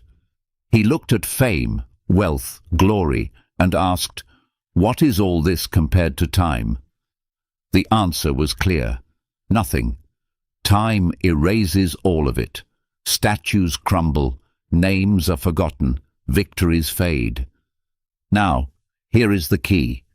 If you let time humble you, it will also strengthen you. Why? Because once you accept that time is limited, you stop wasting it. You stop living for things that don't matter. You stop chasing the approval of others. You start living with urgency, with focus, with gratitude. You realize every hour is precious. Every sunrise is a gift. Every breath is borrowed. Ask yourself, how differently would you live if you truly remembered that time is running out? Would you still procrastinate? Would you still argue over small things? Would you still waste days scrolling, comparing, or complaining? No, you would live fully. You would forgive quickly. You would act boldly. You would love deeply. That is what time demands of you, not fear, but urgency. The Stoics practiced this daily. They meditated on mortality, not to depress themselves, but to sharpen themselves. They looked at time as a strict teacher, reminding them not to waste their lives. Marcus Aurelius wrote, "You could leave life right now. Let that determine what you do and say and think." That is the voice of time, a voice that whispers, "Hurry, life is passing." So how do you practice this? Start by tracking your days. Each morning, tell yourself, one less day remains. Each evening, ask yourself, did I live well today? Did I waste what cannot be replaced? Be honest. Be strict. Because time is strict, whether you admit it or not. Second, cut out what wastes your time. Empty conversations, endless scrolling, chasing approval, arguing over what doesn't matter. Every hour spent on these is an hour stolen from your life. Protect your time as you would protect your last coin. Spend it only on what is worthy, on growth, on love, on service, on living with virtue. Third, let time humble your pride. Remember, No matter your brilliance, no matter your achievements, time will reduce you to dust. And that is not tragic. It is freeing. Because when you understand that everything fades, you stop clinging. You stop fearing loss. You stop living for applause. You begin to live in the only place that is truly yours, the present moment. Remember this: time is undefeated. It humbles the mighty and the weak alike. But if you live with awareness, if you let time teach you instead of blind you, then you will not fear its passing. You will use it. You will live while you still have breath. So from today, carry this truth. Time is your humbler. Let it remind you of your limits. Let it remind you of your urgency. Let it remind you that life is not measured in years, but in how well you use the days you are given. Because in the end, the question is not how much time did you have. The question is, what did you do with it? You've just discovered the 10 Stoic secrets that can make you unstoppable in 2025. Get up each morning with purpose. Practice negative visualization to value what you have. Detach from outcomes and give your best effort. Journal like a philosopher to sharpen your mind. Seek discomfort in reputation and free yourself from opinions. Redefine wealth as fewer needs and live simply. Use insults as mirrors to grow stronger. Die before you die and live with urgency. Remember, you are the actor, not the playwright. Play your role well. And above all, let time humble you, so you live every moment with clarity and courage. These are not just ideas, they are tools. If you practice them daily, they will shape your discipline, strengthen your character, and give you the power to face anything life throws at you. Now, I want you to make a commitment to yourself. Drop a comment below and write, "I am unstoppable." Don't just type it, mean it. Let it be the first step in training your mind for greatness in 2025. And if you're ready to keep growing, learning, and living the Stoic way, make sure to subscribe to this channel. Because this is just the beginning. Together, we will make 2025 the year you become truly unstoppable.